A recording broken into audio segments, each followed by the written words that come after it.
The 1993 Tour de France was the 80th Tour de France, taking place July 3 to July 25, 1993. It consisted of 20 stages, over 3,714.3 kilometers, ridden at an average speed of 38.709 kilometers per hour. The winner of the previous 2 years, Miguel Indurain, successfully defended his title.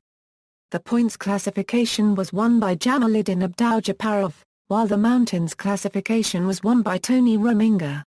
Differences from the 1992 Tour de France. The Tour de France organization felt that it was no longer safe to have 198 cyclists in the race, as more and more traffic islands had been made, so the total number of teams was reduced from 22 to 20. Participants. There were 20 teams in the 1993 Tour de France, each composed of 9 cyclists. The first 14 teams were selected in May 1993, based on the FICP ranking. In June 1993, 6 additional wildcards were given. One of the wildcards was given to a combination of 2 teams. The Subaru team did not want to be part of a mixed team, so Chazelle was allowed to send a full team, wildcard teams. The defending champion Miguel Indurain was the big favorite, having won the 1993 Giro d'Italia earlier that year. Stages. The route was unveiled in October 1992. Most team directors expected it to be more difficult than the 1992 Tour de France. Race details. The 1993 Tour started in the same way as the 1992 Tour. Indurain won, with Alex R. 1/4 length in second place. The next stages were flat, and all finished in mass sprints. After the second stage, sprinter Wilfried Nelissen had collected enough time bonuses to become leader in the general classification. The team time trial in Stage 4 was the first stage with significant effects on the general classification. Banestow came in 7th, losing more than 1 minute, but the biggest loser was Tony Rominger, whose class team lost more than 3 minutes. The contenders for the overall victory saved their energy in the next few stages, and cyclists who would not be a threat in the mountains were allowed to break away, with only the sprinters' teams trying to get them back. The 6th stage was run with an average speed of almost 49.5 km per hour, at that moment the fastest mass start stage in the Tour. In the 9th stage, an individual time trial, the general classification changed. Indurain was a lot faster than the other cyclists, winning the stage with a margin of more than 2 minutes, and became the new leader in the general classification. The next stages were in the Alps. Tony Rominger attacked, trying to win back time. Although he was able to win the stage, Indurain had followed him closely, so Rominger did not win back any time. Other pre-race favourites lost considerable time this stage and were no longer in contention, such as Claudio Chiappucci, who lost more than 8 minutes. In the 11th stage, Rominger tried it again. But again, Indurain stayed with him. Rominger won the stage again, but the margin to Indurain stayed the same. Rominger did jump to the 4th place in the general classification, because Eric Breukink lost almost 10 minutes. The next 3 stages were relatively flat, and the top of the general classification stayed the same. In the 15th stage, Pyrenean climbs were included. The stage was won by Oliverio Rincocuben, the only survivor of an early breakaway. Behind him, Rominger again tried to get away from Indurain, but was unable to do so.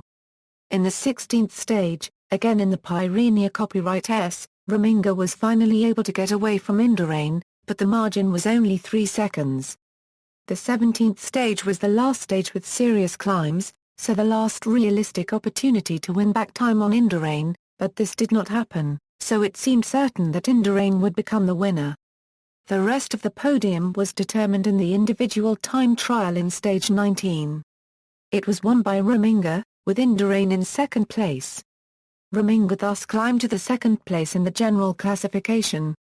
Classification leadership, jersey wearers when one rider is leading 2 or more competitions. In stage 1, Alex Tsar 1/4 led wore the green jersey. In stages 3, 4, and 6, Mario Cipollini wore the green jersey. Other notes: The white jersey wasn't actually awarded between 1989 and 1999 The white column in this table represents the leader in the youth classification. Results: there were several classifications in the 1993 Tour de France.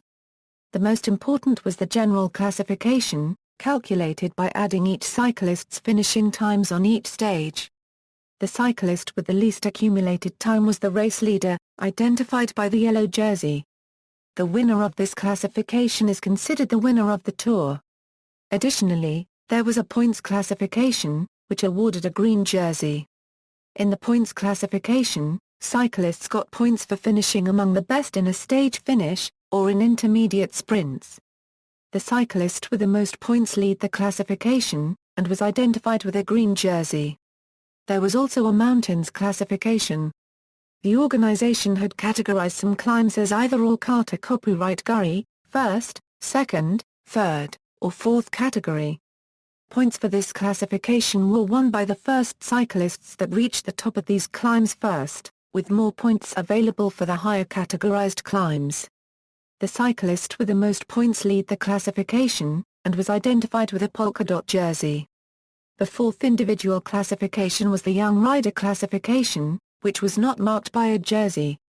This was decided the same way as the general classification, but only riders under 26 years were eligible.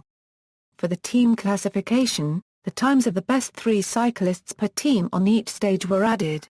The leading team was the team with the lowest total time.